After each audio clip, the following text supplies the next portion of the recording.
Bom dia, boa tarde, boa noite, pessoal. Como vocês estão? Estamos aqui hoje em mais um episódio do Sério Mas Nem Tanto Podcast, episódio este número 74. E hoje vamos falar sobre a saúde do nosso cérebro. Será que cuidar da nossa mente é só sobre memória e concentração? Ou será que por trás de cada sintoma existe doenças autoimunes neurológicas que podem afetar diretamente a nossa qualidade de vida? E para falarmos sobre esse assunto hoje estamos com ele, mineiro, natural de Ituiutaba, Minas Gerais, médico neurologista especialista em neuroimunologia, atuante em consultório privado em Uberaba, médico assistente na USP de Ribeirão Preto, médico assistente no Hospital Escola da UFTM, e sempre com um propósito claro, não é sobre se calar diante do medo, e sim sobre aprender a viver com autonomia, saúde e alegria. Seja muito bem-vindo, Dr. João Pedro Isidoro. Obrigado, Wesley. Agradecer aí pela apresentação e pelo convite, né? Como a gente conversou antes aqui, Uberaba é a primeira oportunidade de estar aqui no podcast. Eu acho que essa é uma linha, assim, de quase que uma educação continuada, né, cara? Sobre onde o céu é o limite, você pode falar de vários assuntos, Sim. né? Então, acho que o Uberaba e região e o Brasil ganham muito aí com a sua iniciativa. Parabéns, viu? E só me apresentando aí, depois já falou algumas coisas, né? Mas então eu sou o João, pode chamar de João mesmo, todo mundo fala João, João, que for. Tenho 33 anos, né, idade de Cristo, sou de natural de Ituiutaba, Minas Gerais, né, aqui pertinho aí no biquinho do Triângulo. Sim. Morei lá até os meus 16 anos, 16 para 17, saí para estudar fora.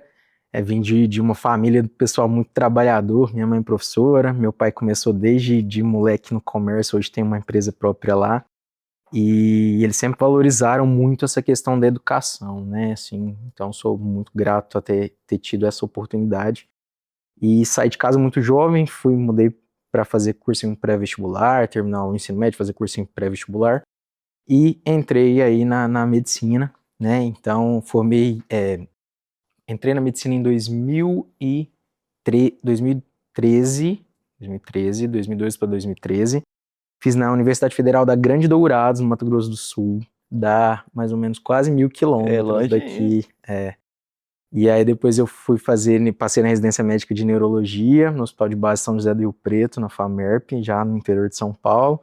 Nesse meio termo aí, eu trabalhei no Exército como médico militar em Campo Grande, e depois fui efetivar mesmo a residência, fiquei 3 anos na residência, biquei a pandemia aí nesse período, foi um desafio e tanto. Sim. E aí depois fiquei naquilo, vou para neurologia geral, vou fazer uma subespecialidade, e optei por uma área que eu achava uma das mais desafiadoras, que é dessas doenças autoimunes, né, que é um nome até difícil de falar, né? Na verdade, tudo na neuroimunologia é difícil de falar, inclusive o nome. E aí eu fui para Ribeirão Preto, na USP, na Faculdade de Medicina de Ribeirão Preto, né, na USP, e fiquei lá por 1 ano. Antes de acabar a especialização, tive a oportunidade de entrar para a equipe lá da USP, né? Então hoje não desmamei ainda. Fiquei lá por algum tempo e vim aí junto com a esposa, que também é neuro de criança, neuropediatra. E aí ela veio antes de mim, eu falei, segura as pontas, amor, que eu tô chegando. Aí ajustei as carga horária lá e vim para Uberaba. A gente já tinha planos para voltar para Minas, né? Sim. E hoje está muito feliz, vai completar aí 2 anos que a gente veio de Ribeirão para cá.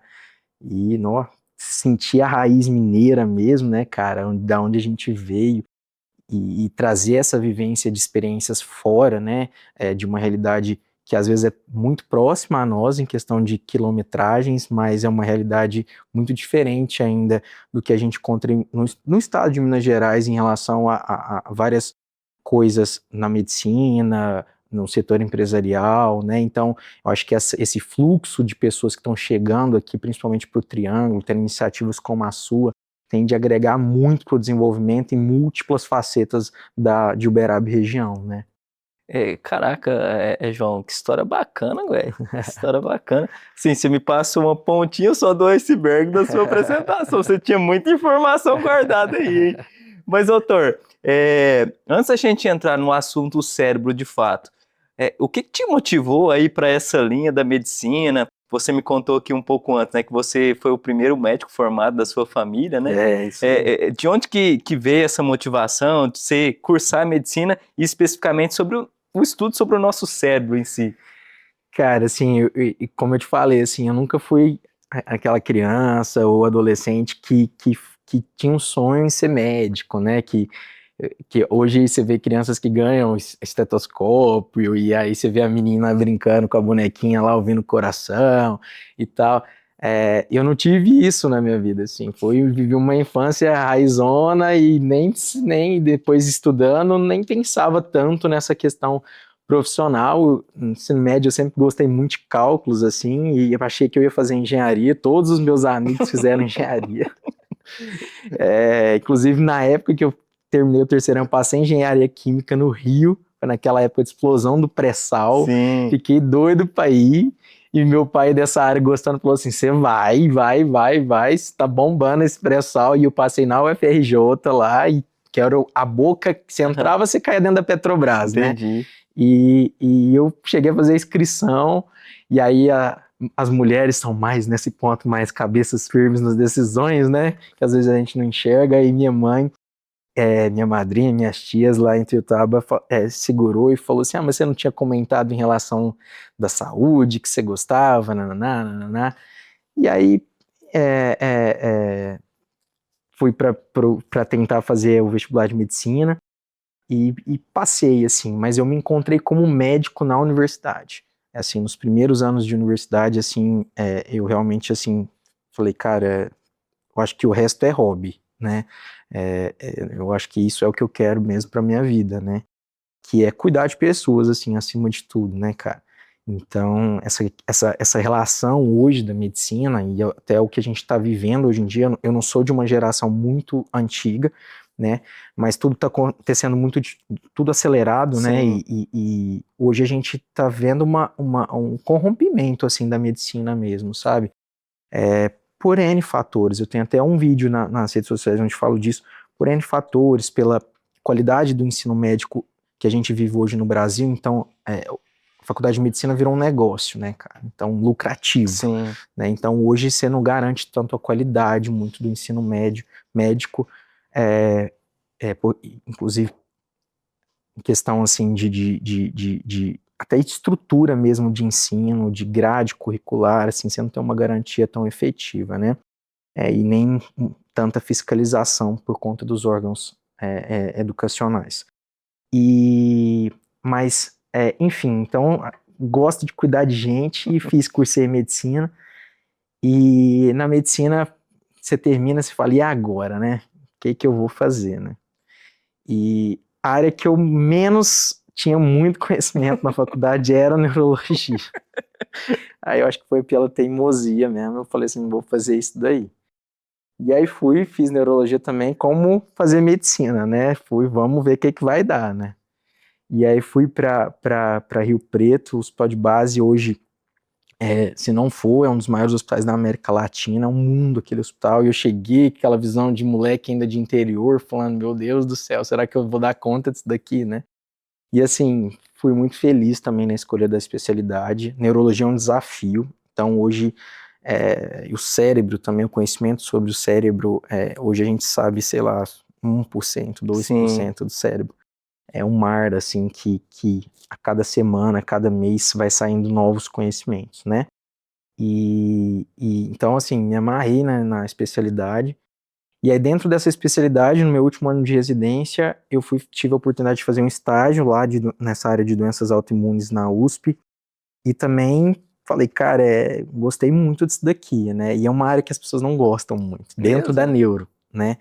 Porque são doenças muito complexas, né?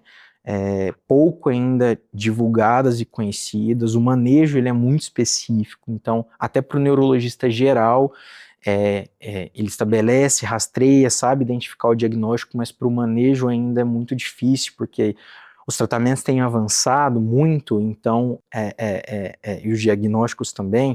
Então, para você lidar com tudo isso, com esse manejo de medicação, saber indicar qual a medicação certa para essas doenças, você tem que fazer uma subespecialidade para isso, né? Assim como outras áreas da neurologia, tem neurologista que estuda só sono, só epilepsia, só transtornos da cognição. Então, dentro da própria neurologia, você está tendo essas ramificações, né? O que eu acho que é muito interessante, né? Mas é isso, cara, assim, essa minha tendência até onde eu tô hoje em dia, né? E você falando, né, que o conhecimento em si sobre o cérebro hoje está na faixa de 2%, né? E penso que não deixa de ser impressionante, né, doutor? Nossa, muito, cara. Começa até pela estrutura do cérebro, né? Quando a gente vai lá estudar, o corpo humano em si, cada partezinha tem o seu nome no cérebro. Eu falo que cada esquina, cada curvatura, cada giro do cerebral é um nome diferente, né? Então, é uma coisa muito complexa, mas eu sou suspeito para falar, eu acho muito fascinante, assim. E, João, como é que funciona a gente pode falar como subespecialidade mesmo, essa parte de a autoimunização, Imunologia. imunologia, né? Como é que funciona especificamente essa subespecialização da Neurologia, né? neurologia? Cara, a autoimunidade, ela é um fenômeno que ocorre no corpo inteiro, né, em vários órgãos, né? Então, a gente tem, por exemplo, a reumatologia, que é uma outra especialidade médica que lida com um monte de doenças autoimunes, como o lúpus, por exemplo, né? Ou a artrite reumatoide, que é o reumatismo. Sim. A gente tem a gastroenterologia, que é da parte do aparelho digestivo, que mexe, por exemplo, com a doença de Crohn, que é uma doença autoimune. Os dermatologistas mexem com urticárias, com doenças como pênfigo, que são doenças autoimunes também dermatológicas, dentre vários outros espectros nas especialidades. E dentro da neurologia a gente também tem esse grupo de que é afetado pela autoimunidade. E o que é essa autoimunidade? Essa autoimunidade, ela é quando o corpo produz defesa contra ele mesmo. Sim. Então, assim como a gente produz anticorpos quando a gente gripa e o corpo vê aquele agente estranho, né, e desenvolve defesa para isso, ou uma vacina, quando a gente toma e a gente desenvolve defesa, anticorpos contra isso, o corpo também, por algum gatilho, né, a gente vai falar depois mais sobre isso, ele desenvolve um mecanismo onde ele cria anticorpos contra estruturas próprias, é como se fosse um erro, né, ali de processamento e de várias vias complexas, que não vem ao caso agora, mas e esses anticorpos, né, contra as estruturas cerebrais, eles, dependendo de onde ele se direciona, para qual estrutura e para qual mecanismo da circuitaria cerebral, ele vai dar uma doença, uma apresentação diferente, né? Então, basicamente, a autoimunidade é isso, né? E dentro da neurologia, a gente tem as doenças autoimunes que afetam o nosso sistema nervoso central, que é o cérebro em si mesmo, e a medula, que é a comunicação do cérebro que fica lá dentro da coluna mesmo, né, dos ossos. Então lá dentro a gente tem a medula, que vai até lá embaixo, e a gente tem as autoimunidades dentro da neuro relacionadas ao sistema nervoso periférico, que são os nervos, as junções entre nervo e músculo, e os músculos, né.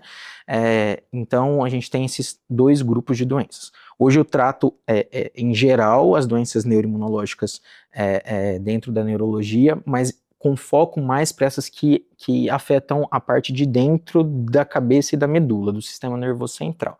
Mas também do periférico, eu acho que como a gente já tem essa vivência, né, da neuroimunologia, acaba que a gente consegue manejar e saber os tratamentos, e acaba que a base é a mesma, né? E dentro da neuroimunologia do sistema nervoso central, a gente tem algumas doenças que são até hoje mais conhecidas, né? Mas é uma infinidade, que a mais conhecida é a esclerose múltipla, né? Mas a gente tem outras, como a neuromielite óptica, que está cada vez mais em voga. A gente tem um outro anticorpo que afeta também algumas estruturas cerebrais do sistema nervoso central, que é um anticorpo que chama anti-MOG, e a doença chama MOGAD. A gente tem as encefalites autoimunes, que aí é uma gama, é um mar onde você tem uma inflamação do cérebro relacionada ou a um anticorpo secundário a um vírus, a uma vacina, ou um anticorpo relacionado a um câncer, por exemplo. Enfim, são vários. Do sistema nervoso periférico, a gente tem a miastenia, o Guillain-Barré, que é aquela que a gente está vendo muito aí, viu muito depois da Covid, do Zika, da dengue agora, nesse surto.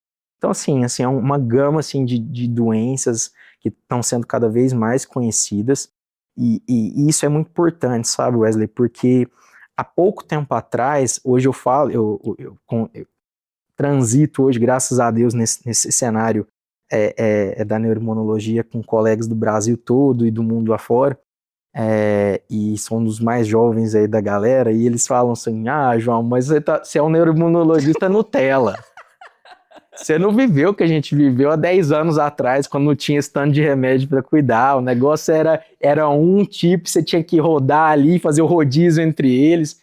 Então, assim, as terapias que hoje a gente chama de modificadoras de doença dentro das doenças autoimunes têm avançado cada vez mais. Então, hoje a gente tem, dentro do que a gente chama de autoeficácia, de tratamento de autoeficácia, hoje a gente interroga a própria autoeficácia, né? Então, buscando novas aí futuros tratamentos ainda mais desenvolvidos. Então, hoje eu tenho a oportunidade de ter tido a formação num âmbito dentro da neurologia e também dentro da neuroimunologia, onde o desenvolvimento científico em cima de diagnóstico e de terapia já estava num cenário bem avançado.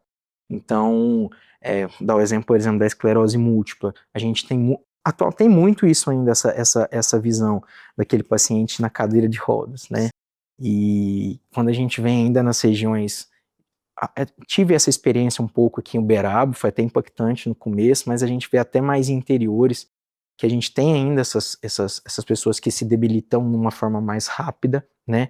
Mas por conta justamente de ter uma abordagem mais específica, né? De alguém mais específico no entendimento daquela doença, daquela patologia.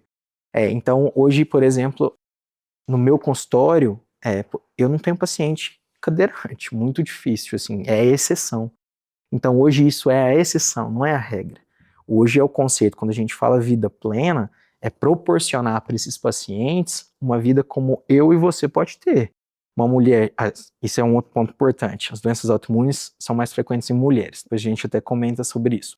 Mas hoje a mulher com esclerose múltipla, por exemplo, ou neuromielite óptica, ela consegue gestar, amamentar, se formar, casar, constituir a família dela, fazer o que ela quiser, né? Então tem até um lema de um dos congressos que eu participei. Inclusive eu voltei de semana passada do Congresso Mundial de Esclerose Múltipla, que é o maior evento de doenças da esclerose múltipla e de outras doenças autoimunes do sistema nervoso central. Esse ano foi em Barcelona, que é o ECTRIMS, e teve uma sessão que falou muito dessa saúde da mulher, que já vem batido desde o ECTRIMS do ano passado, onde o lema é a mulher pode tudo, né? Então, a mulher com EM, que é a esclerose múltipla, pode tudo, né? Então, isso é muito legal. Então, hoje, você ter essa capacidade de, através do seu esforço, do seu estudo e da ciência, você proporcionar uma capacidade de fazer com que o indivíduo seja o que ele quiser, né?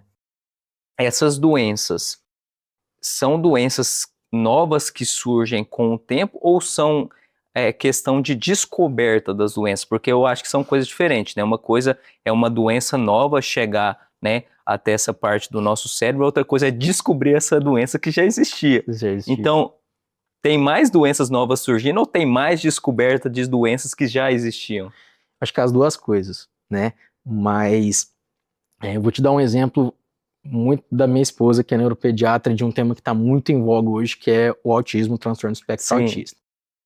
O transtorno espectro autista sempre existiu, né? Então, antigamente talvez eram crianças muito estigmatizadas, que às vezes eram escondidas da sociedade e que não tinha essa divulgação e nem tanto conhecimento de saber que aquilo lá, na verdade, era um espectro de doença do neurodesenvolvimento, uma doença neuropsiquiátrica, que tinha hoje, a gente sabe que existem, como se fosse um quebra-cabeça de causas em cima disso, e que através do conhecimento, através da divulgação, através da formação dos médicos especialistas dentro da pediatria, da neuropediatria, isso está ganhando mais voga e a gente consegue fazer o diagnóstico e proporcionar, por exemplo, uma melhor qualidade de vida para essas crianças.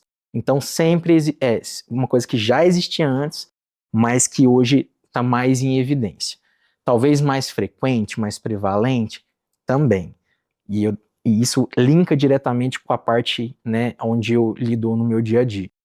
As doenças neurológicas em geral, principalmente as doenças autoimunes, como eu falei, há 10 anos atrás existiam essas doenças, há 20 anos atrás existiam essas doenças, há 40 anos atrás, por exemplo, quando eles descobriram a neuromielite óptica, tem um cara que chama De Vick, inclusive esse nome difícil, antes chamava Síndrome de De Vick, que foi um dos caras que descobriu isso lá na França. E ele já sabia, sem anticorpo, sem teste nenhum, que existia uma doença que deixava mulheres, geralmente de pele escura, de um dia para a noite, cegas e sem andar, né? E aí ele dissecando o corpo e vendo, viu assim, bom, esse nervo tá diferente do normal, ele tá mais inflamado, mais espessado, e isso foi gerando. Então hoje a gente tem um anticorpo específico que eu doso no laboratório, no sangue, a pessoa vai lá, dosa e detecta um anticorpo específico para a doença. Então, assim, são doenças que existiram, que a gente hoje tem um conhecimento a mais, e você impacta na dinâmica que ela é. O outro ponto é em relação ao aumento da frequência dessas doenças por algum fenômeno que esses últimos anos trazem. Então, nas doenças autoimunes, nas doenças do neurodesenvolvimento, nas doenças neurodegenerativas como as demências, enfim, a exposição e a globalização, né, ela traz maior exposição de vírus, né, dentre não só do Covid falando, mas de vários outros, Sim. inclusive que a gente nem conhece, né, a exposição a neoplasias, por exemplo, a câncer, né, a exposição a própria rede de alimentação que a gente tem hoje em dia, né, da dieta, do que a gente consome hoje. Muitas vezes a gente não sabe nem de como vem, que é processado aquilo, de onde que vem, e a própria produção desses alimentos hoje, que tem que ser em larga escala, ela é modificada, né? Ela não é tão natural como era tanto antigamente, Sim. né? Então a gente vê que tudo isso é um gatilho para essas doenças neurológicas, autoimunes neurológicas, aumentarem de tamanho. Então, hoje, por exemplo, na esclerose múltipla, um dos fatores é você ter uma baixa exposição solar, né, principalmente na infância e na adolescência, e a vitamina D ali fica mais baixinha. Isso é uma das pecinhas do quebra-cabeça, né? E hoje, com esse trabalho que a gente tem atualmente, as pessoas trabalham mais nos fechados, né? Lugares fechados. Então, isso é uma tendência maior também. A mesma coisa do sobrepeso e da obesidade, que são doenças pró-inflamatórias para o cérebro e para o corpo inteiro. Então, as pessoas tendem a se movimentar menos, né? Graças a Deus isso está mudando também, né? Mas isso também gera um fator propício no corpo para o desenvolvimento dessas doenças inflamatórias autoimunes. Então, acho que é um conjunto de coisas que sempre existiu, que aumentaram a prevalência por coisas que o mundo vem trazendo pelas suas circunstâncias, e também descobertas de novas doenças, né? De novos anticorpos, enfim, de novos mecanismos, né, de doenças cerebrais. Eu acho que essas três coisas existem aí. E são muitas variáveis, né, que causam isso, né, doutor? Assim, desde a exposição do sol, alimentação, atividade física, sono. Sono, exatamente. Acho que isso é um gancho muito legal que você pegou para falar, e agora falando de saúde cerebral em um todo, no Congresso Americano desse ano, do início do ano, que foi em abril, lá nos Estados Unidos, que para neurologia geral também é o maior congresso, eu tive a oportunidade de estar lá presencialmente. Eles falaram muito, bateram muito na tecla de saúde cerebral, né? E hoje a gente, o que foi falado, né, que eles mostraram até uma roda bem bonita, assim, de um gráfico, né, que são 6 pilares para a gente manter uma saúde cerebral, né? Que são esses 6 pilares, né? Começando do que a gente já puxou o gancho, né? O primeiro, em relação ao sono, né? Hoje a gente sabe que você ter um sono regular, e não só em questão de horas de sono, mas também de qualidade de sono, né? Porque não adianta você só dormir, você tem que ter um sono reparador, Sim. né? A gente sabe que hoje, enquanto você dorme, existem mecanismos, sistemas, no corpo tem um sistema que chama sistema linfático, que é como se fosse um lixeiro que tira aquelas impurezas ruins, né, que percalçam o nosso cérebro. A maior atividade dele é quando a gente está no sono profundo, que a gente chama de sono REM. Então, assim, o sono é muito importante para isso, né? Para criar um mecanismo de equilíbrio e bem-estar cerebral e evitar esses fatores de inflamação ou pró-inflamatórios. O segundo pilar seria a dieta, né? Então, como a gente falou, a alimentação hoje ela tem um papel muito importante, porque o que é a função do alimento, além de nutrir, promover calorias, energia para o nosso corpo funcionar? Ela te suprir elementos fundamentais, vitaminas, minerais, que vão ser mecanismos de chave e fechadura para as reações químicas para o corpo funcionar em equilíbrio. E hoje a gente está tendo que colocar vitamina no alimento, entendeu? Porque o alimento é tão processado que ele perde a vitamina dele normal, e aí a gente vê na embalagem, adicionado de vitamina D, de vitamina A. O que você pensa? Pô, a comida mesmo tinha que ter isso, né? Então, e o pessoal usa isso até como gatilho de venda do produto, como propaganda, né? Exatamente, né? E hoje, do perfil de dieta que tem mais evidência científica para a saúde cerebral é a dieta mediterrânea, dos países mais mediterrâneos. Você pega ali, pensa ali na Grécia, Europa, Itália, onde eles consomem muito alimento ainda de natureza vegetal, né? Então, hortaliças frescas, leguminosas, né? Oleaginosas, né? Então eles têm muito azeite, castanha, enfim, que tem óleos bons, né? Porque o nosso cérebro, os neurônios são constituídos basicamente de gordura, então precisa de uma fonte de gordura boa.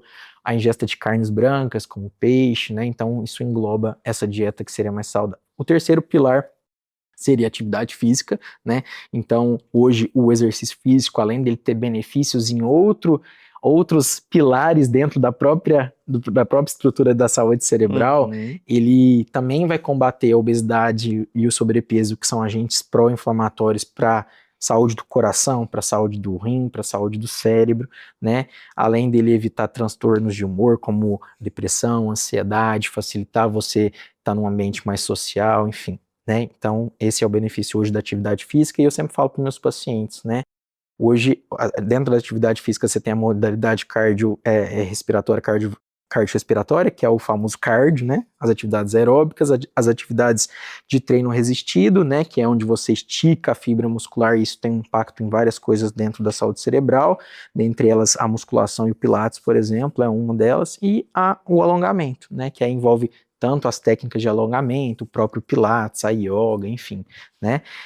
Então, o ideal é você tentar abranger tudo isso, mas como a gente às vezes não consegue, eu falo, cara, faz o que vai te dar prazer. Sim. Começa por aí. Não se cobre pela frequência atualmente, aquela coisa de 3, 5 vezes na semana, é válido, mas começa devagar e vai. E depois isso vai virar um hábito, né? Eu, por exemplo, na residência, ganhei quase 12 quilos, herdei da forma genética e também pelas circunstâncias uma hipertensão arterial primária genética com 20 e poucos anos de idade, e eu lembro que um dos cardiologistas lá em Rio Preto, né, que foi um dos professores lá, ele falou assim, João, você tem duas opções, ou não ser gordo ou não ser gordo, por conta da sua pressão arterial, que, cara, tava assustadora na época, e é uma doença silenciosa também, sim, né? Não vou falar muito, alongar sobre isso, depois você chama um cardiologista aqui e vai falar de pressão alta. Eu já até conversei com um já também. Pra falar. Enfim, e aí eu falei, cara, eu sempre gostei muito de esporte, as circunstâncias fizeram eu dar uma engordada, e eu voltei para essa atividade, e hoje isso mudou a minha vida, impactou a minha vida total, assim, o esporte, a atividade física. Então, os 3 pilares cerebrais, o quarto pilar cerebral seria a socialização, né? Então, você tá num ambiente com mais pessoas, não quer dizer que você tem que ser amigo de todo mundo, ser simpático com todo mundo, enfim, cada um tem sua personalidade, mas você está dentro de uma esfera onde você vive uma comunidade social, isso te traz, impacta também na sua saúde do cérebro. O quinto pilar é o manejo em relação ao estresse, né? Então você ter um momento também para realizar atividades prazerosas, estar com pessoas que você ama, praticar técnicas de relaxamento, como yoga, mindfulness, enfim, né, tem lutas também que geram essa questão de concentração e para evitar o estresse, de manejo do estresse. E o sexto e último pilar da saúde cerebral é você adotar práticas, exercícios cerebrais no seu dia a dia. Um exemplo claro é a leitura, né, por exemplo, que vai te abrir portas para um monte de coisa, mas também o próprio trabalho, né, você engajar na sua atividade laboral e exercitar, isso já faz parte de um exercício cerebral. Até práticas simples para idosos, como fazer um caça-palavra, uma palavra cruzada, pintura, né, artes em geral, que é fantástico, assim, cara. Então é isso daí, são 6 pilares cerebrais: dieta, exercício físico, sono, manejo de estresse, socialização e exercícios de performance cerebral. E João, assim, né, você falando nesses pilares, né, eu tava dando risada aqui, porque eu acho muito engraçado, porque muitas pessoas têm essa informação, né? Muitas não têm, mas muitas têm, né? E a gente falando sobre o cérebro especificamente falando, essas informações estão armazenadas no nosso cérebro. Exatamente. E muitas pessoas não seguem, né? Então, assim, o nosso próprio cérebro em auto-sabota, né? Exatamente. E em cima disso eu até te pergunto, né, se essa afirmação realmente é verdadeira, né, que falam que o cérebro compõe 2% do nosso corpo, porém ele consome 20% da energia do nosso corpo. Essa afirmação realmente é verdadeira e é até por isso que há, entre aspas, essa autossabotagem é questão de economia de energia, afinal? Cara, assim, o cérebro realmente tem um metabolismo energético imenso, né? Então, hoje tem exames que conseguem fazer diagnósticos com base no metabolismo energético do cérebro, técnicas avançadas de imagem como o PET. E o cérebro, ele é a célula cerebral, que é o neurônio, ele se alimenta unicamente de glicose, de açúcar no sangue, né? E ele é uma célula, a gente consegue hoje ter um mecanismo de plástica cerebral, mas é uma célula que ela tem data de fabricação e data de validade. E eu posso encurtar essa data de validade com os maus hábitos de vida. Então o cérebro, ele é uma estrutura que consome realmente muita energia. Agora, essa questão de autossabotagem, cara, é uma coisa muito, muito interessante, né? Porque dentro do próprio cérebro, a gente tem as estruturas que coordenam as nossas emoções. Sim. Né? Então, a gente tem o sistema. Várias regiões do cérebro são conectadas, mas a gente tem o centro da emoção, que é o sistema límbico, ele que fica mais na parte interna do cérebro, que conecta com regiões frontais, temporais do lado, enfim. E como é uma rede de conexão, às vezes você se adapta, é como se fosse um processo de negação do cérebro, né?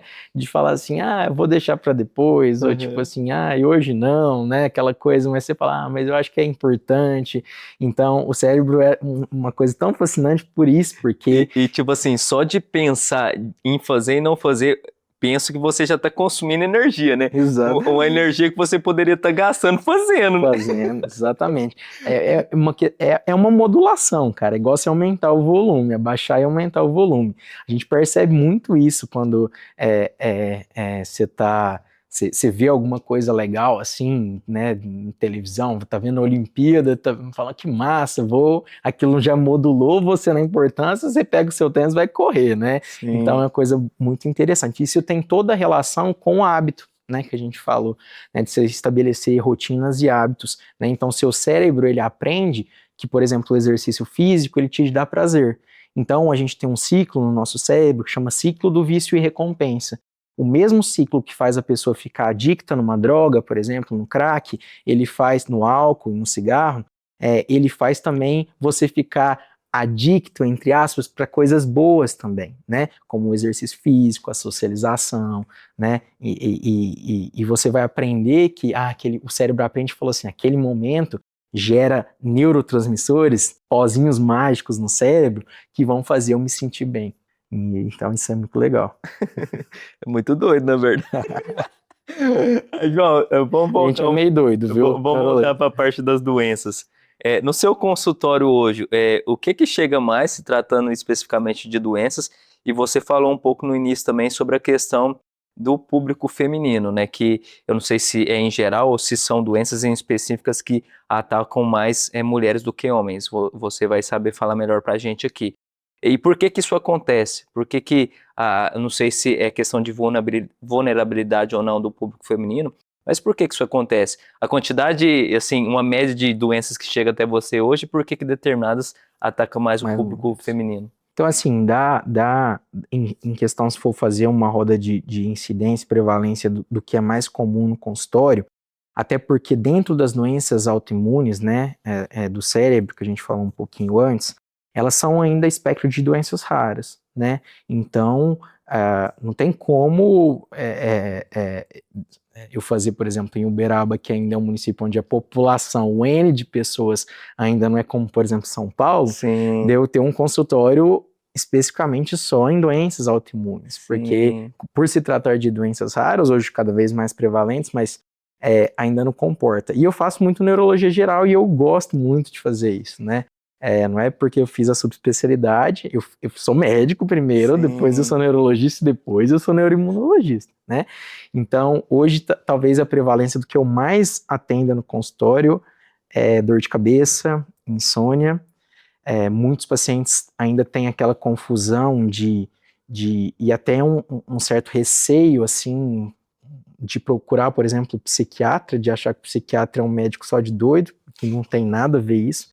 E às vezes, ou também a partir da própria inocência, em pensar assim, nossa, é tudo da cabeça, então é o neuro que mexe, né? Sim, Então a gente tem essa demanda que não é uma demanda tão pouca, tão baixa, de pessoas que vêm no consultório porque tá com ansiedade, tá com depressão, etc. Então por isso que dentro da nossa estrutura de formação da neurologia, a gente passa também pelas doenças, pela psiquiatria, porque a gente tem que ter uma formação inicial disso, né? Em casos mais leves e tal, a gente tem essa autonomia de moderar, mas também saber o ponto onde esse paciente vai ser encaminhado para o profissional da saúde mental, que é o psiquiatra, que é quem estudou mesmo para lidar realmente com essas doenças, né? Então isso é muito comum. Outras coisas, insônia é uma coisa bastante comum, as síndromes demenciais, dentre elas o Alzheimer, o Parkinson, que é uma outra doença que faz a gente ficar mais lento, tremer, enfim, né? E uma outra coisa que seja comum no consultório dentro das disfunções cognitivas, talvez os déficits de atenção,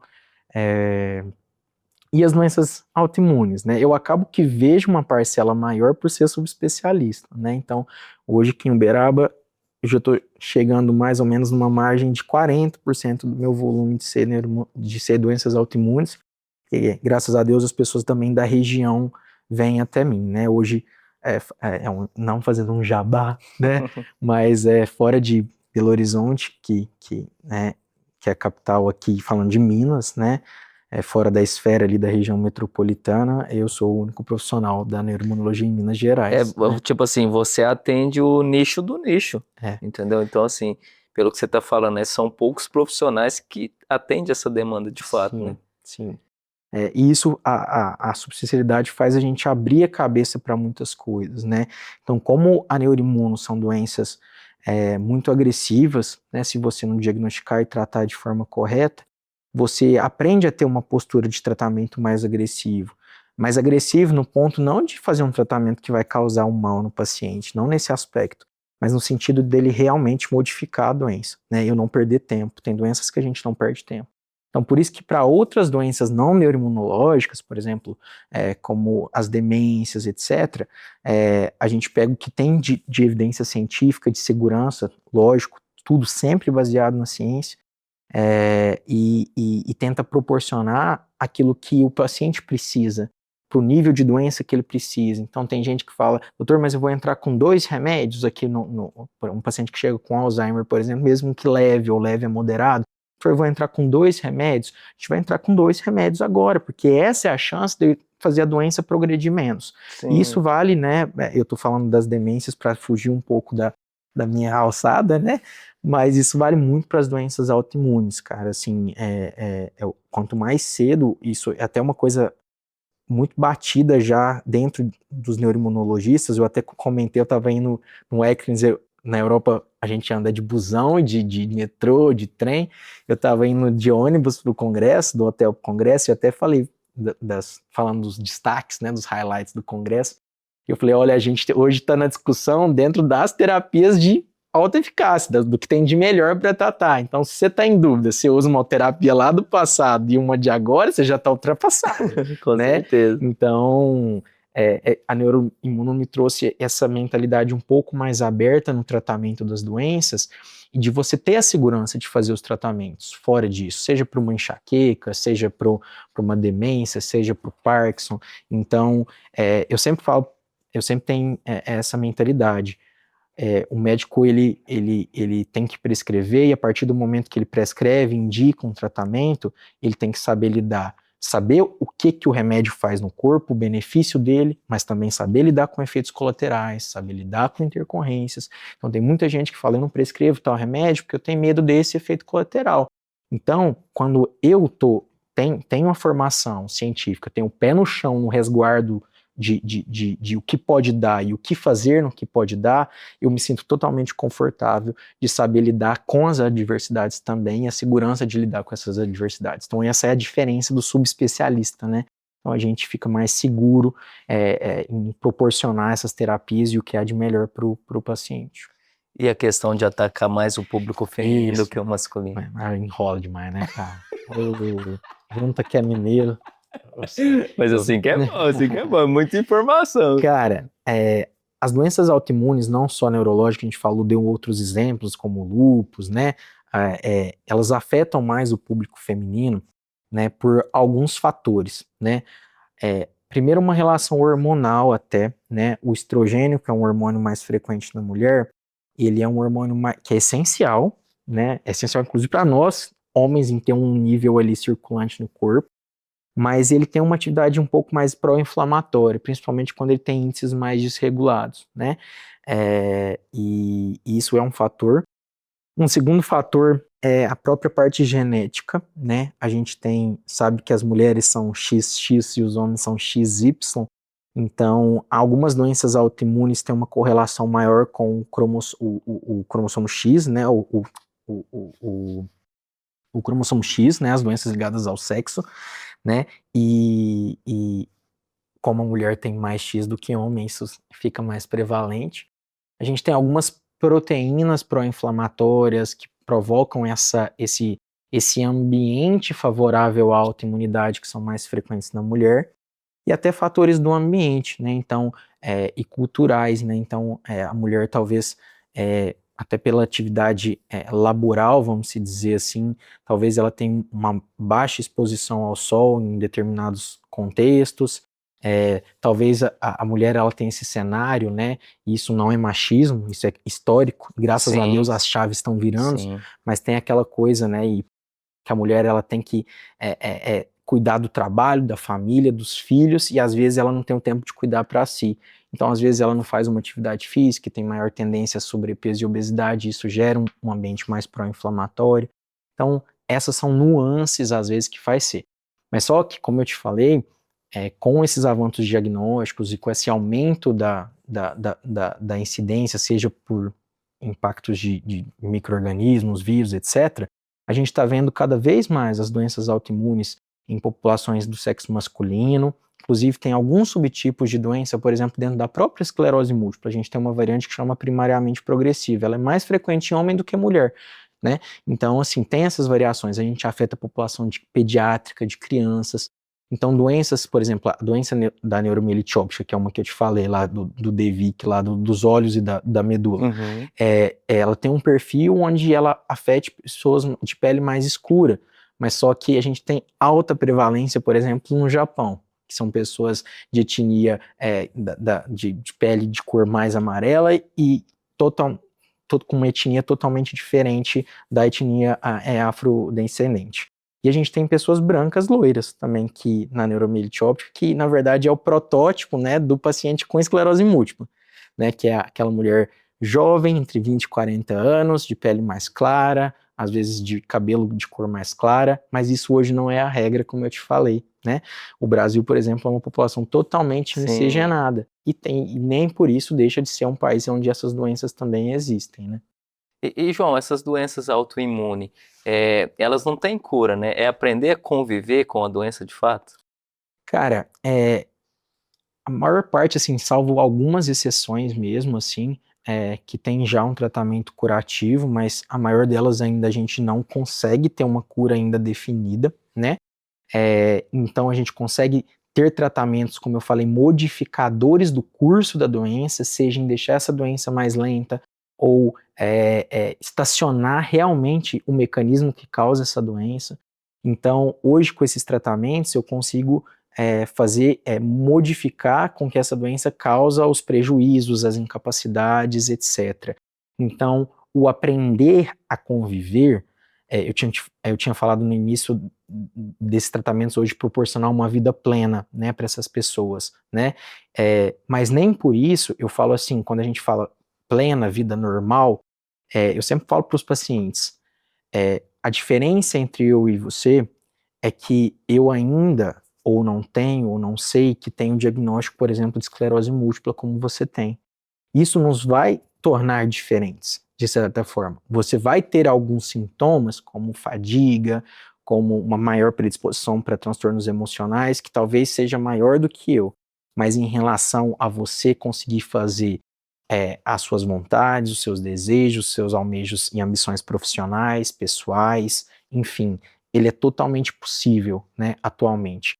Então, o aprender a conviver você ter consciência do que você tem, né, mas sabendo que buscando o tratamento correto e você diagnosticando isso o mais cedo possível, você vai poder exercer o que você quiser na sua vida, né?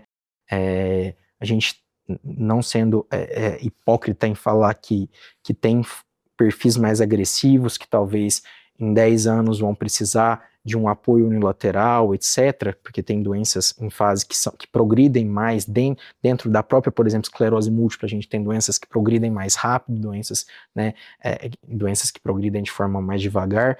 Então, a gente atuar nessa doença de uma forma precoce é meio que a gente puxar ela, fazer um cabo de guerra ao contrário, e fazer com que ela não gere incapacidades, sequelas, uma fraqueza, uma dificuldade de andar, uma capacidade de funcionamento da bexiga corretamente, capacidade visual, capacidade de equilíbrio, capacidade cognitiva de pensar. Então hoje a gente consegue preservar isso no indivíduo, né? Então aprender a conviver seria você virar isso para a melhor forma possível, né? De saber ter o pé no chão da condição que você tem, mas usar aquilo para te tornar uma pessoa melhor. Eu sempre falo para as pessoas, as doenças autoimunes, né, no campo, né, da neurologia, no meu caso, elas não são uma sentença, elas são um diagnóstico, né? Sim, Assim como sim. uma diabetes, uma pressão alta, a doença não tem que definir o que você é. Você que tem que estar no cabresto da sua doença, né? É muito importante o senhor falar isso, porque é de fato, né? É, você tá assumir total a rédea da própria vida, né? Porque realmente é um diagnóstico que a pessoa tem, a partir do diagnóstico, aprender a conviver com aquilo ali, Sim. né? E, E só falar uma coisa que é muito interessante, é uma coisa que me deixa, que me arrepia, assim, cara, é você fazer o diagnóstico, por exemplo, numa mulher jovem, que é totalmente funcional, né, sim, ainda não tem nenhuma incapacidade, e você vai e faz o diagnóstico, tem aquela primeira fase, né, que é igual você receber um diagnóstico de câncer, ou você perder alguém que você gosta, enfim, tentar é, entender o que está de falar por que acontecendo. eu, é aquela fase, por que comigo, né? Da onde que eu peguei esse negócio?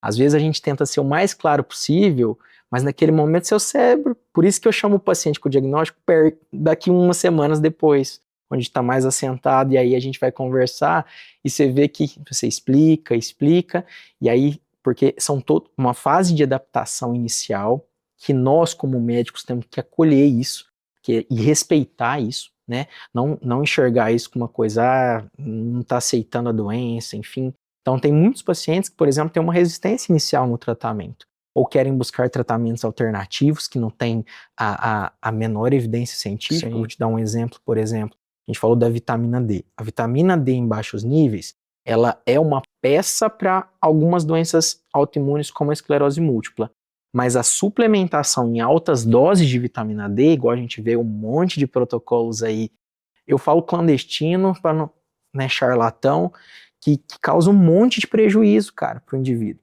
entendeu? A vitamina D em altas doses pode deixar o seu sangue virar giz de quadro, né, porque ele acumula muito fosfato de cálcio, petrifica o coração, a parede do coração, que é o pericárdio, petrifica o seu rim, né, falando no modo mais para o entendimento de quem está nos assistindo, né, então, esse é um ponto de destaque quando a gente dá o diagnóstico, e depois dessa fase de adaptação, em que a pessoa ela entende que realmente que eu vou aproveitar desse diagnóstico para ser uma pessoa melhor, entendeu? Eu tenho uma pessoa, meu médico está me tratando, ele falou que minha medicação vai bloquear, vai segurar minha doença. Então agora eu vou fazer minha parte. E aí você chega no consultório, cara, as mulheres estão fazendo exercício, os homens também, estão comendo melhor, estão frequentando grupos, enfim, de igreja, grupos de esporte, do beach tênis e tal, e ser mais ativo na rede social, o casamento melhora. Cara, é de arrepiar, assim, é você mudar, a doença mudar a sua vida. E eu falo até numa pessoa que tem um diagnóstico tardio, né? Então, às vezes tem pacientes que teve diagnóstico lá atrás, que não tinha um tratamento que a gente tem, às vezes está com um andador ou com uma muleta, e você fala da importância desses fatores que modificam. Quantos pacientes que eu vejo, por exemplo, lá no Hospital Escola, aqui que já tem uma doença, um diagnóstico mais antigo, que hoje faz um tratamento adequado, que foi para um Pilates, cara, e consegue ter mais mobilidade, consegue ter menos dor. Isso é qualidade de vida, isso é felicidade, né? Isso é autonomia, você gerar autonomia para você, né? E é muito top isso também, né? Esse cenário que você passou, né? Talvez é descoberta aquela doença, porém não tem tratamento ainda. Daqui uns anos sai o tratamento e você consegue puxar o cabo de guerra ali pro seu lado, né? Sim. A gente vai, igual estava semana passada lá no Congresso Mundial de EM, e assim, tem estudos muito avançados hoje, visando o que mais chega próximo da cura, né? Então, de tratamentos que conseguem lidar, por exemplo, com a doença, quando ela já instala na cabeça, né, e ter essa modificação lá direta. Então, os estudos estão avançando muito e estão cada vez mostrando um perfil mais de segurança, né? Então, acho que nesses próximos 3 a 5 anos, dentro das doenças autoimunes neurológicas, a gente vai ter ainda mais avanços, graças a Deus, né? E mais ou menos isso, assim, do que a gente, em relação à expectativa para o futuro em relação ao tratamento dessas doenças, né? Mas pegando esse gancho de qualidade de vida, hoje eu falo que, para mim, o conceito de você ter uma cura para uma doença autoimune, por exemplo, uma esclerose múltipla, é você ir lá fazer um tratamento, seja, né, de você frear a progressão ou deletar lá o anticorpo, né, que é o trem ruim que passa na cabeça e vai fazer a inflamação, ou você resetar o seu sistema imune. Tem remédios que conseguem fazer essa formatação como se fosse um computador, né? E você fazer isso de início e você deixar, por exemplo, essas doenças silenciadas em remissão por 6, 8, 10 anos, e essa pessoa fazer tudo isso que eu te falei, fazer uma faculdade, constituir família, né, organizar a vida dela, pra mim isso é cura, cara. Sim. Né? E João, tem uma doenças autoimunes tão rara, a ponto que, além de rara, ser tão silenciosa, que quando descobre o diagnóstico, quando ela aparece, já não dá tempo mais de puxar a corda para o lado do paciente? Sim. Tem doenças, por exemplo, da parte autoimune, né, falando da parte neurológica, por exemplo, alguns tipos de encefalites autoimunes, que eles ocorrem, por exemplo, em idades mais tardias, né? Então, muitas vezes, e no caso dessas encefalites autoimunes, eu falo que são doenças muito traiçoeiras, porque às vezes até elas podem acontecer em pessoas jovens também, mas quando ela inicia numa idade mais de população mais de meia idade ou pessoas mais velhas, os sintomas são muito inespecíficos, então é uma mudança de comportamento, e aí é, por exemplo, um senhor lá que de repente ficou mais irritado, agressivo, mas aí a família pensa, mas é o estresse que ele tá vindo lá da empresa, eu não sei o que ele brigou com a família que tá deixando ele assim, mas se for uma coisa muito persistente fora do habitual, tem que ligar o alarme para uma coisa que não está muito certa, né? Então, muitas vezes essas doenças, essas encefalites autoimunes são manejadas como doenças psiquiátricas. Às vezes a pessoa tem um movimento anormal, acha que é convulsão, né?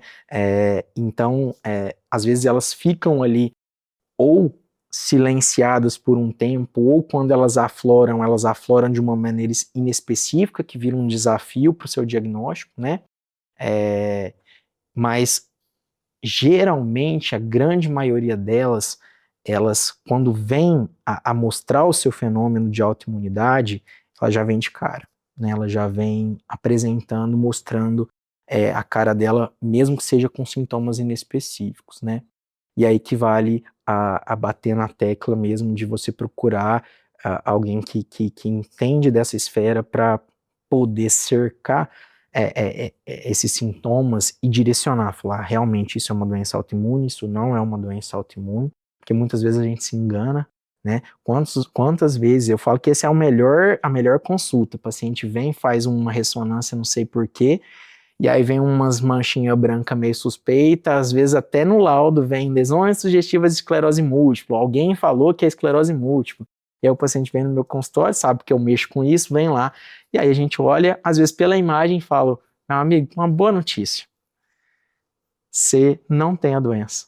Então, você vê aqui, você me pagou, foi um dinheiro que eu ganhei de forma muito fácil, que eu nem quebrei a cabeça para pensar no remédio para te tratar. Foi muito bem pago, porque ele não tem a doença, né? E eu falei assim, aí eles falaram assim, doutor de Deus, eu te pago 10 vezes mais só para não ter, você falar que eu não tenho essa doença, né?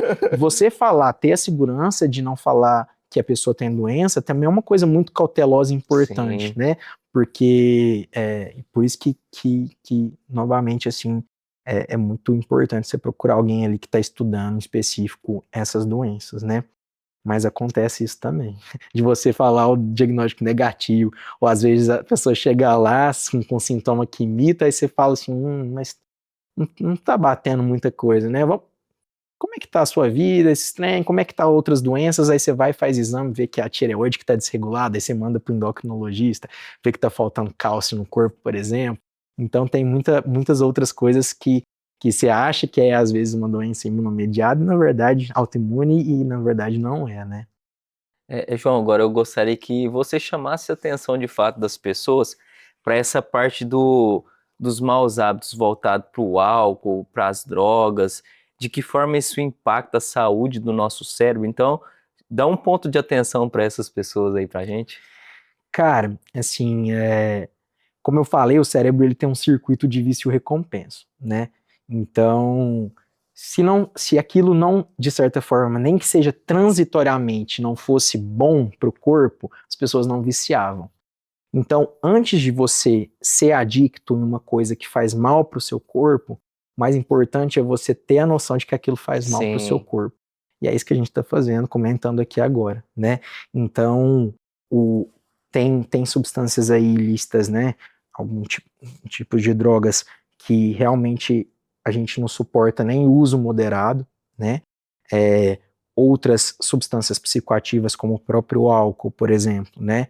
Em exagero também gera N fatores de malefício para o corpo, fora o dano clássico do fígado, mas vai provocar também, vai piorar também a sua transmissão de informações neuronais, né? Ela pode propiciar até o surgimento de demências, né? Ligadas ao álcool mesmo, né? À deficiência do álcool. Por exemplo, um indivíduo alcoólatra, geralmente você vê os pés de cana, eles não comem, né? Direito. Então aí vai gerar um déficit nutricional, carências de vitaminas que vão dar doenças neurológicas. Pacientes, por exemplo, que têm hoje, que usam desde a cocaína ou derivados, ou crack, ou até mesmo, para não falar drogas que vendem na farmácia mesmo, como anabolizantes, em uso indiscriminado, né? A gente tem que saber o que é terapia de reposição hormonal e o que é uso de hormônio externo em exagero. Hoje, quantas vezes a gente pega, né, teve caso recente agora, de paciente de 22 anos, tendo AVC em múltiplas regiões do cérebro, né, por conta de efeito de drogas anabolizantes, né. Já vi também por conta de cocaína, gente que é viciada em sorine, nafazolina, que é a substância, faz com que, da mesma forma com que ela pega o vaso do seu nariz, né, aqui no seu nariz, e ela vai fazer um mecanismo ali de constrição, de fechar o vaso, ela pode fazer na sua cabeça. Eu já vi na residência a gente tendo AVC, isquemia cerebral, por conta de uso indiscriminado dessas substâncias, né?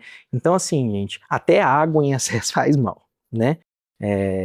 A gente tem até água, o que faz bem em excesso faz mal. Então, o negócio é garantir realmente o equilíbrio e sempre antes de pensar em ir para essas.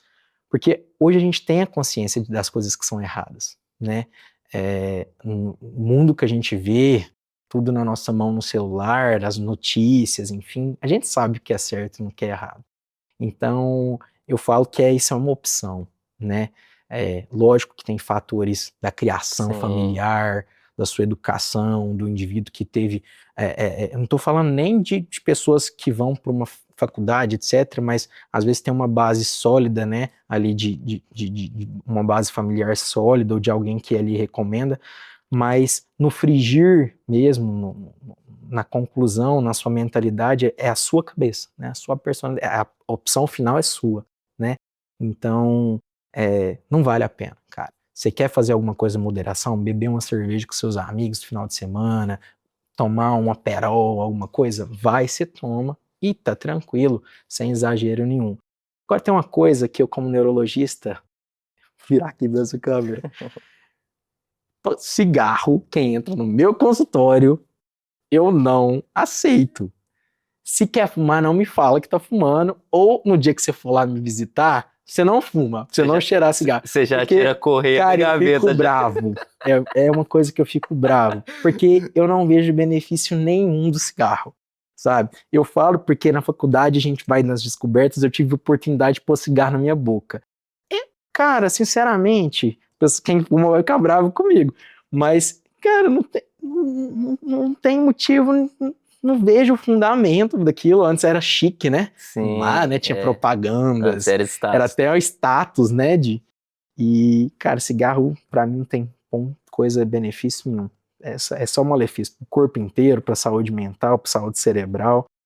O tabagismo é um dos fatores de risco para esclerose múltipla, por exemplo. Então, assim, meu paciente que vem com EM, com esclerose múltipla, eu falo, ó, cigarro é sem negociação, né? Então é tudo uma questão de opção no final das contas, né?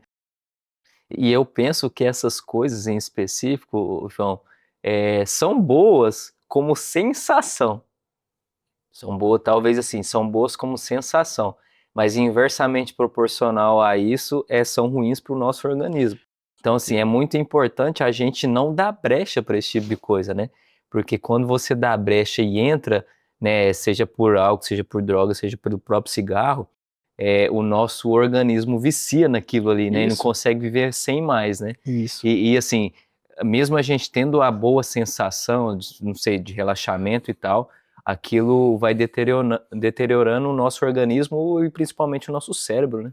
Com certeza. Como eu falei, como estava dando o exemplo lá da atividade física, do cérebro que ele aprende, ele fala, pô, isso aí tá me gerando substâncias boas, né? Então, vou falar para esse cara que vale a pena fazer, né? O cérebro dando comando para você, seu cérebro dando comando para você e para suas emoções. Isso é a mesma coisa para as coisas ruins, né? Então, aquilo gera essas sensações transitórias de prazer, e quando eu tenho uma situação de estresse, pelo contrário, o nosso cérebro, né, interpreta, pô, mas aquela experiência foi legal.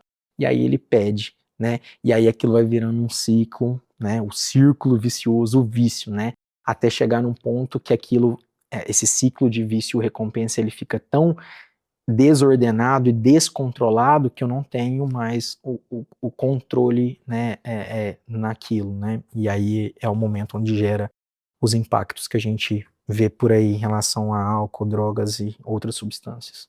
João, agora eu gostaria de falar contigo sobre mídias sociais. de duas formas. A primeira é a forma negativa das mídias sociais, depois a gente fala um pouco sobre a parte positiva como ferramenta em si. Geralmente não. Hoje a gente está vivendo de fato uma geração, como muitos falam, né, a geração dopamina, que pela quantidade de informação que a gente tem, principalmente nas mídias sociais, acaba que as pessoas, né, a grande massa está ficando refém disso e meio que, de certa forma, até viciando nessa dopamina, esse excesso de informação que a gente tem todos os dias. Cara, esse é um ponto de discussão, assim, imensa. Dá pra gente gravar um podcast só Sim. falando disso, né? Hoje, acho que o que tá mais em voga nesse tema aí talvez seja a inteligência artificial, né? E, e esse acesso, esse tiroteio de informações que a gente é bombardeada todo dia, de diversas fontes, né? Mas principalmente do que a gente tem, às vezes, o celular, o computador, daquilo que é mais próximo a gente, ele tem impactos, como você falou, positivo e negativo, né? A gente tem as informações do mal e tem as informações Sim. do bem. Isso em todas as esferas, desde quando você quer saber uma notícia, uma fofoca, né, se é verdade ou não, até nas informações a respeito de uma doença, de um tratamento, né? Então, acho que a tecnologia, a inteligência artificial, ela não veio para substituir o homem, para substituir o que a gente é capaz de fazer. Ela, na verdade, ela veio para te dar artifícios para você gerar benefícios para a humanidade. É totalmente diferente. Então, aquela história, né, de falar, os robôs vão substituir os homens, né? Em algumas esferas isso é até uma verdade, mas, por exemplo, empresas, isso foi até um estudo recente, não sei se foi da Microsoft, que eles viram que eles tiveram algumas filiais onde eles fizeram uma demissão em massa, né? E a empresa era tocada só por máquinas, né? E eles tiveram prejuízo financeiro e na execução, né? Então eles viram que você associar máquinas a humanos, né? E sempre a inteligência humana dando os comandos de funcionamento para a máquina, isso gera uma simbiose que é o futuro, cara. É o futuro, né? Então, e em relação também à tecnologia, à inteligência artificial, indo pro lado, assim, do aprendizado, né, da formação, e aqui a gente está falando para um público muito genérico, então tem pais, tem professores, tem pessoas, advogados, enfim. Hoje a questão de formação profissional com a inteligência artificial, ela é um grande desafio, vai ser um grande desafio, Sim. né? Então hoje tem gente que nas escolas, né? Então tem gente que usa para responder tarefa, trabalho, e isso tem que partir do próprio humano ali, dos professores, educadores em famílias, em saber ponderar isso para as nossas crianças, jovens e adolescentes, e até os próprios desenvolvedores das próprias inteligências artificiais pensar nisso. Teve recentemente uma adaptação do ChatGPT, que eles criaram o tipo modo estudante, né? Onde ele não dá a resposta pronta para você, ele lógico que o normal ele dá, né? Sim. Muitas vezes, às vezes, alucinados, Sim. informações alucinadas. Mas esse modo em específico, né, do ChatGPT, por exemplo, ele evita, por exemplo, que eu pergunto lá, qual é a capital do Brasil, né? Uma pergunta assim, né? Ele vai gerando artifícios, né, etapas para você montar o seu raciocínio e chegar na decisão. Acho que isso é um exemplo de como essas tecnologias novas, elas têm que também ter esse insight de programação, e no fundo é um humano que está fazendo, né? Mas eu me amarro muito nisso. Em relação às mídias digitais hoje, ao meio médico, como a gente estava conversando antes, né, de começar a gravar, é uma corrente que a gente está vendo cada vez mais ascendente, mas é uma corrente que começou há pouco, né? E hoje eu falo que nós, médicos, que realmente gostamos do que fazemos, que tivemos uma formação num centro de referência, que estudamos, ralamos, fizemos especialização, subespecialização, estamos sempre atualizando, a gente tem muito até por essa formação, aquela coisa da medicina como sacerdócio e ficar só ali, né? E às vezes a gente interpreta a tecnologia como uma coisa, isso daí é de gente que não tem, que não estudou, que não fez nada, etc. Isso é uma verdade, né? E eu acho que esse é o motivo de nós, profissionais sérios, irmos para o meio digital. Para pegar os charlatões que estão com clínicas bilionárias espalhadas pelo Brasil e pelo mundo, que viram, que tiveram a inteligência de ver que esse meio é um negócio, né? E pegar técnicas que às vezes não têm a mínima evidência científica e gerar essa ilusão, né, nas pessoas, essa venda de uma pílula mágica que vai resolver todos os seus problemas, né, que a gente vê por aí, né, eles ganham ainda esse campo e os médicos realmente com formação sólida e caráter sólido, eles têm que apropriar desse meio para ir contra essa corrente e gerar informações de qualidade para as pessoas, para os pacientes, para outros profissionais médicos, educar os pacientes em relação à existência de doenças raras, como essas autoimunes, né? E hoje a gente tem preconceitos dentro do próprio meio médico, principalmente das pessoas mais velhas, né?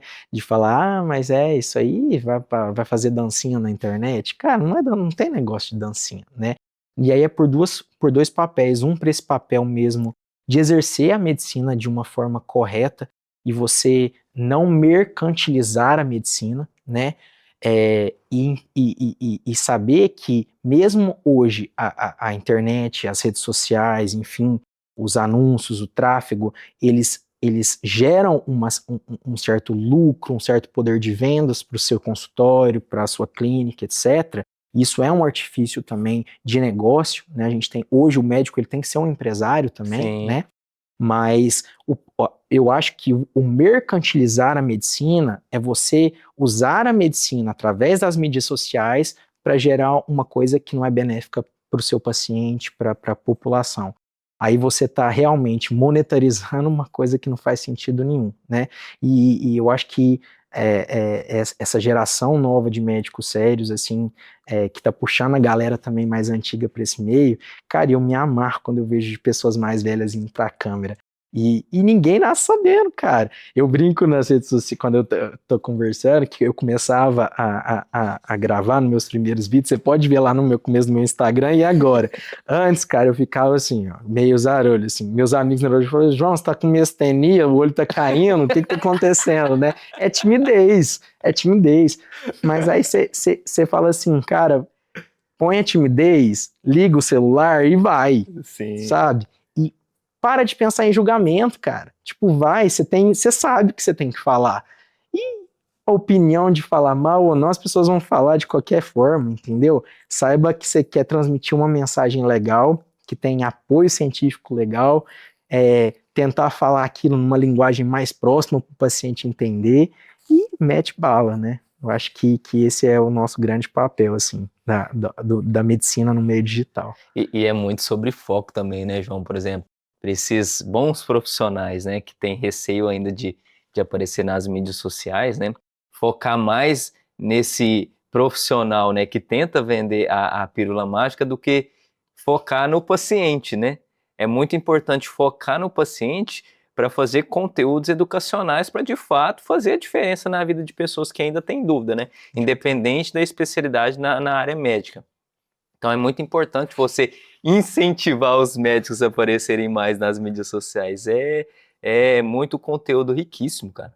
E quando você gera esse impacto para outros profissionais, seja neurologistas ou não, cara, eu fico muito feliz de verdade, assim, sabe? Quando eu vejo pessoas. E você quando você está nesse meio, você influencia outras pessoas também a criar, né? Às vezes puxar e falar assim, pois, nem que seja assim, cara, isso vai ser bom, acho que até pro fluxo de pacientes e tal. Cara, vai pra rede, vai pra mídia e eu acho isso muito legal, porque são profissionais que às vezes têm muita informação para dar e aquilo tá retido dentro das quatro portas do consultório, cara. E quem às vezes não tem acesso à sua consulta, entendeu? Isso é uma democratização da medicina. Sim. Tem quantas pessoas no meu Instagram, de outros lugares do Brasil, que nunca pisaram no meu consultório, que eu nunca vi pessoalmente, e que comenta, muito obrigado, doutor, por conta dessa informação, hoje eu tô no hospital público tal, fazendo tratamento, ou senão, doutor, tem esclerose múltipla, eu moro em João Pessoa, onde eu posso ir aqui em João Pessoa? E aí você tem esse conhecimento do Brasil, você fala, tem um centro de referência, tal, tal, tal, faça um encaminhamento, fluxo tal, tal, tal, você orienta a pessoa que às vezes não é nem o seu nicho de mercado, e isso que eu acho barato, né, essa democratização, essa universalização do conteúdo médico, né, e conteúdo médico sério e de qualidade. Doutor, agora eu gostaria de te fazer uma pergunta muito séria. É o sério, mas nem tanto? É só a parte do sério agora. Doutor, por que muitas pessoas, mesmo sabendo, tendo essa informação, né, de consequências negativas para o nosso cérebro, ainda continua tendo esse mau hábito na rotina diária delas? Cara, eu acho que é o seguinte, quando as pessoas buscam essa pílula mágica, é muito fácil a gente julgar o paciente também, de falar assim, mas, com perdão da palavra, mas você foi burro de ir atrás disso, né? Tem médico que não tem tolerância zero para isso. Por exemplo, paciente que chega para mim com protocolo X lá, eu não vou falar o nome do médico discípulo que fez essa vitamina D em dose alta, que gerou um discipulado disso, dentro da minha cabeça eu tô xingando, mas eu tenho uma pessoa na minha frente. Como que eu quero que uma pessoa na minha frente acredite em mim, tenha empatia em mim, tenha confiança no tratamento que eu tô fazendo com ela, se a primeira impressão eu tô julgando, falando que ela tá errada, falando isso, entendeu? Então começa por aí, né? E a outra questão é que esses pacientes, muitas vezes, como você falou, são doenças raras que às vezes não tem cura, né?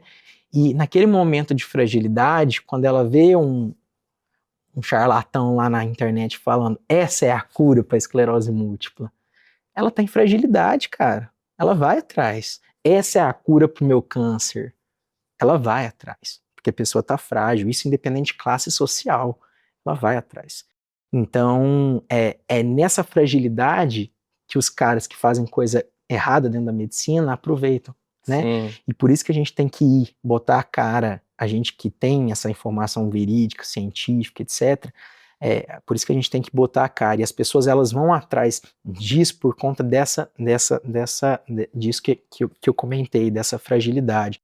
Então, às vezes, por exemplo, a pessoa, seja para as drogas, seja para esses tratamentos alternativos, seja para os maus hábitos, a gente usa os nossos problemas diários como justificativas e a gente se torna presas fáceis para essas coisas. Então, eu acho que essa é a base de pensamento de, às vezes, a gente, mesmo sabendo que a coisa é ruim, a gente ainda cai no golpe, né? Doutor, gostou do papo? Ah, demais, cara. Pode me chamar mais que eu venho uma vez. Ó, que eu gosto desse tema. Quem me conhece sabe que eu converso e o negócio aqui, ó, não vai longe. Mas, doutor, antes da gente ir para a mensagem final, porque tem mensagem final ainda, tá? Eu gostaria que você olhasse para aquela câmera e passasse suas mídias sociais para o pessoal ter uma proximidade maior e melhor contigo. Então, vamos lá, vamos ver se depois de alguma conversa eu ainda lembro. Então, assim, hoje a minha rede de exposição mais forte é o Instagram, né? Então, vou virar aqui para cá, fazer com meu arroba, aqueles assim, você bota meu arroba João Pedro Neuro, tudo emendado em minúsculo, né? Então, vai ser um prazer te receber por lá, assim. Se quiser que eu fale de algum tema específico, manda.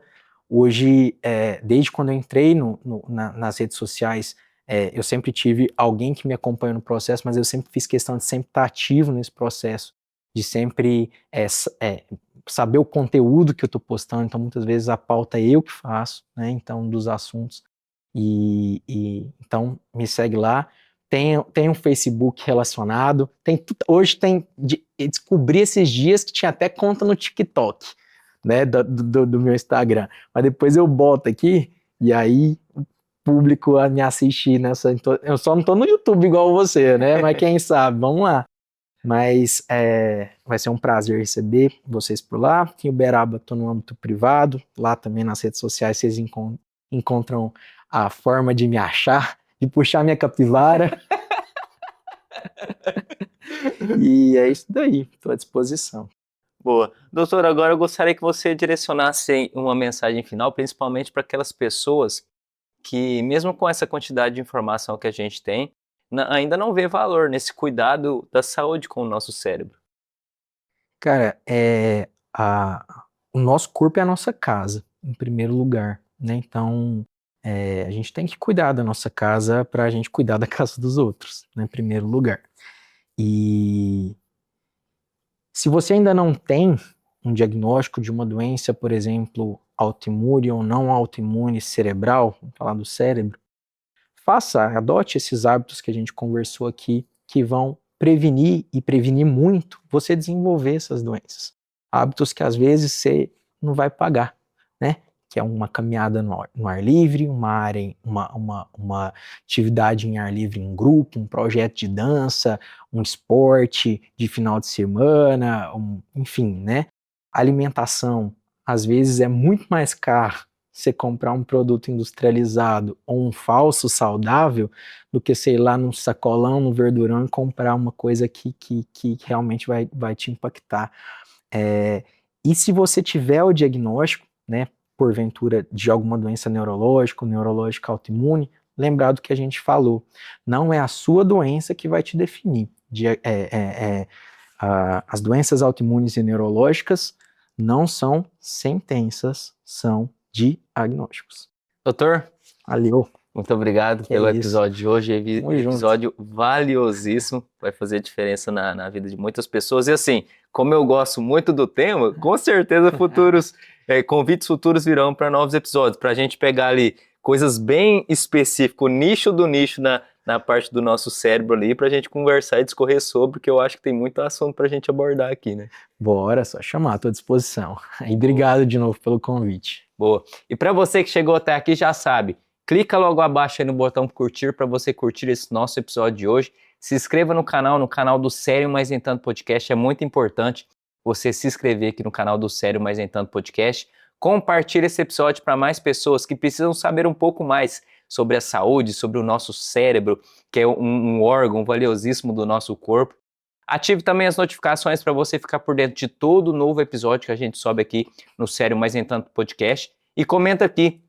Comenta o que você achou desse episódio sensacional. Eu gostaria que você comentasse.